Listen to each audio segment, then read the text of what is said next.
नमस्कार, मी मधुरा आपटे. चौरंगमध्ये तुमचं खूप खूप स्वागत. आपण चौरंगची स्थापना 2022 साली केलेली आहे आणि चौरंग दादर वेस्टमध्ये आहे, गोखले रोड येथे.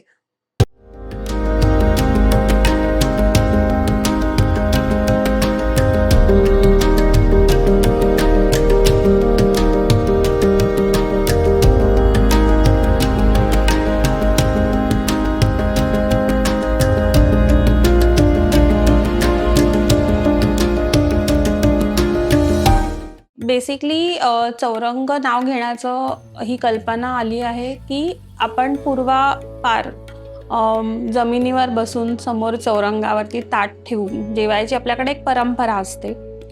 किंवा सणासुदीला आपण एक चौरंगावरती आपली पूजा स्थापना करतो. सो चौरंगाला खूप एक महत्त्व आहे.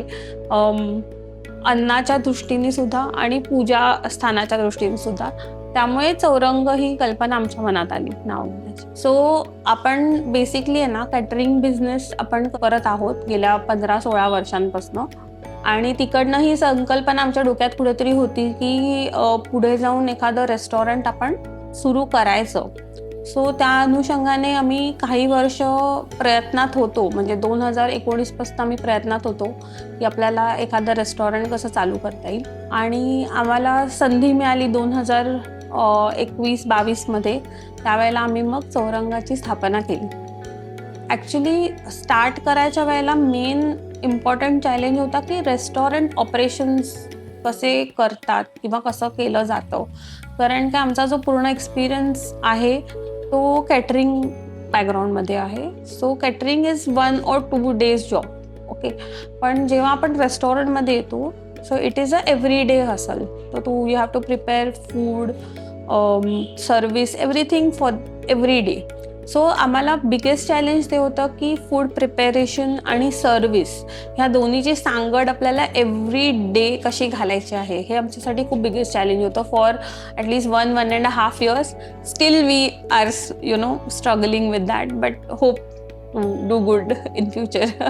आपण म्हणू शकतो, की there are so many brands okay who are giving the same type of cuisine और same type of food okay already.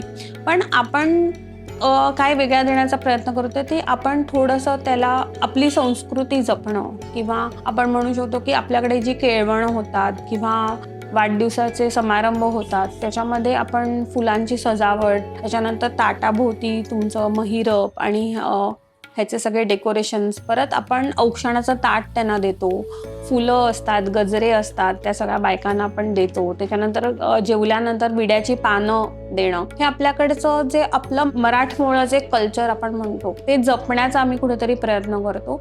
आणि त्याचबरोबर आपल्याकडे काही छोटे आपण प्रोग्राम्स ऑर्गनाईज करतो. त्याच्यामध्ये गाण्यांचं एखादा प्रोग्राम असेल आणि त्याच्यानंतर जेवण, असे काही प्रोग्राम्स, किंवा कविता वाचन, संगीत, किंवा आपण म्हणू शकतो, की पुस्तक वाचन फॉर एक्झाम्पल. सो असे आपण प्रयत्न करतोय, की वेगवेगळे लोकांपर्यंत आपण घेऊन जायला. आणि त्याच्यामुळे काय होतं, की हल्ली लोकांना ना एकत्र येण्याचं ओके बेसिकली असं काही निमित्त नसतं. कारण काय प्रत्येक जण आपल्या जॉब किंवा त्यांच्या बिझनेसमध्ये बिझी असतात.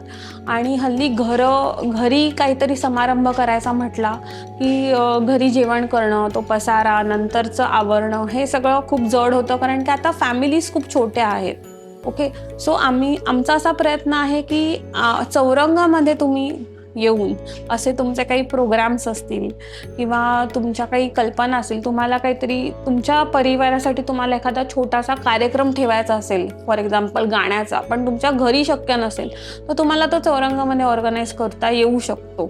सो आम्ही अशा प्रकारे काहीतरी वेगळं देण्याचा प्रयत्न करतोय. बेसिकली जेव्हा चौरंग म्हणजे एक रेस्टॉरंट तयार आपण म्हणू शकतो चालू करण्याचा आम्ही विचार केला, की जिथे आपल्याला लोकांना बसून एक जेवणाचा अनुभव घेता येईल. तर त्यामागचं आमचं एक संकल्पना अशी होती, की कुठेही आम्हाला खूप मोठं इंटिरियर किंवा असं काहीच आमचं करायचं असं ठरलेलं नव्हतं. आम्ही एकदम छोट्यापासून सुरुवात केली. म्हणजे खरं सांगायचं झालं तर काही गोष्टी आम्ही अगदी भंगारवाल्यांकडनं घेतलेल्या आहेत विकत. म्हणजे जी लाकडं आम्ही रेस्टॉरंटसाठी घेतलेली आहेत, दरवाजे, खिडक्या, हे सुद्धा जुन्या इमारतींमधनं काढलेले दरवाजे, खिडक्या आणि तसेच्या तसे आम्ही तिथे वापरलेले आहेत. आणि मातीचा कुठेतरी वापर व्हावा, कारण की आपल्याला मातीशी जोडून, म्हणजे आम्हाला तरी आवडतं, त्यामुळे मातीच्या हँडमेड, म्हणजे आपण म्हणू शकतो विटा, आपल्याला गावाला रत्नागिरीला किंवा कोकण पट्ट्यामध्ये आपल्याला बघायला मिळतात ते चिऱ्याचे दगड. ओके, सो त्याचा कुठेतरी वापर आम्हाला करावासा वाटला आणि त्या सगळ्या संकल्पनेतनं आत्ता जे तुम्ही बघत आहात ते झालेलं आहे. आणि असं आपण म्हणू शकतो की ती कोणाची एकाच डोकं वापरून झालेलं नाही आहे. त्याच्यामध्ये जसं आपण घरी आपण जसं करतो की अरे मला हे सुचतंय, हे खूप छान वाटेल, इकडे आपण हे करूया, असं हळूहळू संकल्पना आपल्याला सुचत गेल्या आणि त्याच्यामधनं आपण हे तयार केलेलं आहे. सो बेसिकली जेवण हा काय म्हणू शकतो आमचा बेस, म्हणजे आपण म्हणू शकतो की हेच जेवण आहे. कारण ते एवढे वर्ष कॅटरिंगमध्ये कामं केल्यामुळे लग्न, पंक्ती आणि जेवण हे आमचं कोर आहे आपण म्हणू शकतो. सो असं कुठेतरी वाटत होतं की आपण जेव्हा एखादा रेस्टॉरंट चालू करू तेव्हा आपल्याला काही वेगळं न देता, आमचं वेगळेपणा हेच आहे की आजकाल घरगुती म्हणजे जेवण कुठे मिळत नाही. म्हणजे सगळ्या ठिकाणी आपण गेलो की त्याला एक कमर्शियल किंवा कमर्शियलायझेशन झालेलं असतं प्रत्येक गोष्टीचं. ते कुठेतरी न करता अगदी घरगुती आणि सोप्या साध्या पद्धतीने केलेले पदार्थ.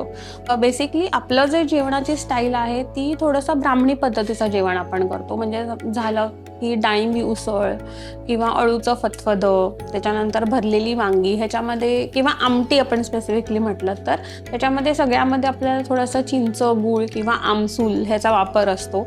आणि त्या बेसवरती थोडंसं आम्ही कोकणातले असल्यामुळे थोडंसं खोबरं सगळीकडे, कोथिंबीर सगळ्यावरती, असं टाईपचं अगदी घरगुती जेवण असतं.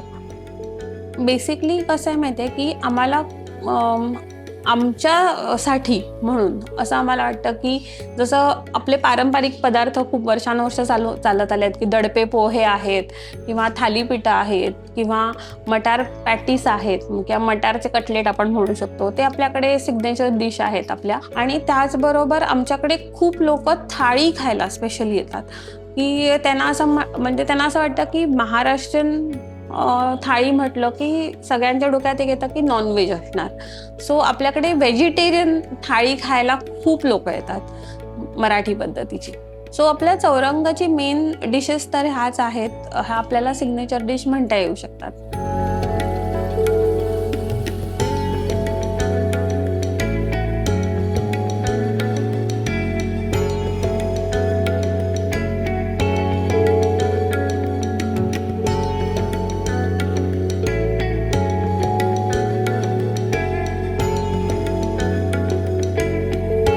सो हॉस्पिटॅलिटीमध्ये मेन जो फॅक्टर असतो तो हा येतो की तुम्ही गेस्टना कोणत्या प्रकारचे सर्व्हिसेस तुम्ही देत आहात. ओके, सो आम्हाला असं वाटतं की जसं मी आधी सुद्धा तुम्हाला म्हटलं की हल्ली लोकांना खूप काही सांगायचं असतं किंवा काहीतरी त्यांच्या मनात काही विचार असतात किंवा त्यांना आपल्याला काही सजेशन्स द्यायचे असतात. ओके, इकडे आल्यानंतर गेस्टना.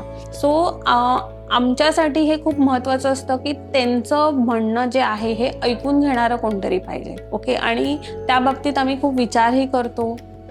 त्यांचं ऐकून घेणारा किंवा घेण्यासाठी स्टाफ किंवा सर्व्हिस देणारी माणसंसुद्धा आम्ही तशी शोधतो. ओके, की कारण काय ऐकून घेणं हे खूप इम्पॉर्टंट आहे. म्हणजे ते छोटं, कधी कधी असं होतं ना की छोटं सजेशनसुद्धा खूप इम्पॉर्टंट असतं एका सर्व्हिस इंडस्ट्रीसाठी. Basic differences about the service what you give to the customer. कारण काय माझं जो स्वतःचं मत आहे की जेव्हा तुम्हाला भूक लागते, ओके, तेव्हा तुम्ही एखाद्या रेस्टॉरंटमध्ये किंवा एखाद्या हॉटेलमध्ये तुम्ही व्हिजिट करता. ओके, सो जेव्हा इकडे आता कस्टमर्स येतात, ओके, कधी कधी असं होतं की खूप गर्दी असल्यामुळे आम्हाला टेबल देणं शक्य नसतं बराच वेळ, किंवा कधी कधी जे फूड आयटम्स आहेत ते संपलेले असतात, त्याच्यामुळे कधी कधी नाराज होतात लोक. बट आम्हाला असं वाटतं की ही जी गॅप आहे, कारण काय जो येणारा माणूस आहे तो काहीतरी विचार करून आलेला असतो किंवा त्याला काहीतरी पर्टिक्युलर त्या दिवशी ते खायचं असतं म्हणून तो आलेला असतो. सो ही जी गॅप आहे ना, ही भरून काढणं खूप गरजेचं आहे. कसं होतं की कधी कधी संध्याकाळच्या वेळेला म्हणजे अगदी 9-9:30 वाजता समजा मसाले भात संपला. सो मसाले भात बनवायला आपल्याला 1 तास लागतो आणि तो मसाले भात 1 तास होण्यासाठी गेस्ट काही तेवढा वेट करणार नाही आहेत. पण कधी कधी असं होतं ना की जसं मी म्हटलं तुम्हाला अगोदर की गेस्ट विचार करून आले असं की आपल्याला मसाले भात खायला म्हणून चौरंगमध्ये यायचं निमित्त असतं त्याचं आणि त्या दिवशी त्याला मसाले भात मिळत नाही. सो आपण एक म्हणू शकतो की ही एक नाराजीचं कारण होऊ शकतं. म्हणजे ही गॅप आहे खरं म्हणायचं तर. पण कधी कधी आम्ही असा विचार करतो की आपण जी गोष्ट ताजी देत आहोत बनवून, सो त्याला वेळ हा लागणार आहे आणि आत्ता नाही समजा तर पुढे जाऊन जेव्हा लोकांना ही गोष्ट कळेल की ताजं अन्न तुम्ही घरी पण बनवलं तर तुम्हाला 1 तासभर तरी लागणार आहे, मे बी ते अंडरस्टँडिंग लेवल हळूहळू वाढू शकतं त्याच्यामधलं. सो मला असं वाटतं ना की गेस्टबरोबर आपण जे रिलेशनशिप बनवतो हे खूप इम्पॉर्टंट असतं. आणि जसा आमचा अनुभव आहे की आमच्याकडे 70 ते 80% गेस्ट हे रिपीट येतात. ओके, मग ते आठवड्यातून एकदा येत असतील किंवा 2 दिवसांनी एकदा येत असतील, पण खूप सारे चेहरे असे आहेत की ते आता एवढे ओळखीचे झालेले आहेत आणि काही जण तर आम्हाला आपल्या घरासारखं समजतात. सो जरा त्यांना म्हणजे काही आम्हाला अगदी आपण म्हणतो ना की आवडलं तर अगदी पाठीवरती येऊन थाप मारणं किंवा की छान आहे म्हणजे आज एकदम बेत एकदम मस्त झाला, किंवा त्यांच्याकडच्या फॅमिलीला म्हणजे घेऊन आवर्जून की नाही कुठेही दुसरीकडे जायचंच नाही, आज चौरंगमध्येच जाऊन जेवायचं, की असं आग्रहाने घेऊन येणं इकडे. आणि आम्हाला म्हणजे असं वाटतं ना मग की ते आपल्याला स्वतःचं एक आपण म्हणू शकतो की फॅमिली मेंबर समजतात. म्हणजे इथपर्यंतचे असे अनुभव आम्हाला आहेत. ॲक्च्युली ब्रँडचं फ्युचर हे सर्वस्वी आपण म्हणू शकतो हे आपल्या गेस्टच्या हातात असतं. ओके, आणि आमचं फक्त एवढंच म्हणणं आहे की आपण चांगलं अन्न देत राहू. ओके, आणि पुढचा हा विचार असाच आहे की समजा आपण एखादं पुढे कॅटरिंग सर्व्हिसेस चालू केल्या किंवा आपण अजून एखादं कुठे रेस्टॉरंट चालू करायचा विचार केला पुढच्या 1-5 वर्षामध्ये, तरी पण आमचा मेन फोकस हा असणार आहे की फ्रेश आणि चांगलं अन्न देणं. आम्हाला ना खूप जण सांगतात इकडे आल्यानंतर ओके की जेव्हा आम्ही चौरंगाला येतो तेव्हा आम्हाला ना बाहेर कुठेतरी दुसऱ्या एखाद्या ठिकाणी जाऊन आपण जेवतोय असं वाटत नाही. आम्हाला असं वाटतं की आम्ही घरातच बसून जेवतोय, म्हणजे आम्ही एवढे कम्फर्टेबल असतो. ओके, सो मला असं वाटतं की हाच सोल आहे आपल्या चौरंगाचा की तुम्हाला एक होमली फील करवणं. आणि मला असं वाटतं ना की जे लोक आमच्याशी खुलून बोलतात म्हणजे त्यांच्या मनातले काही विषय असतील, हे फक्त मी हे नाही सांगते की जेवणाच्या बाबतीतले असतात, इतरही विषय असतात भरपूर. ओके, ते आमच्याशी अगदी असं बोलतात की आम्ही त्यांचे फॅमिली मेंबर्स आहोत. ते ह्याच्यासाठीच शक्य होत असेल, म्हणजे आपण म्हणतो ना की माणूस तेव्हाच उघडतो जेव्हा they feel homely. So that is the main I think we feel की हे सोल आहे आपलं आणि हे जपलं पाहिजे आपल्याला.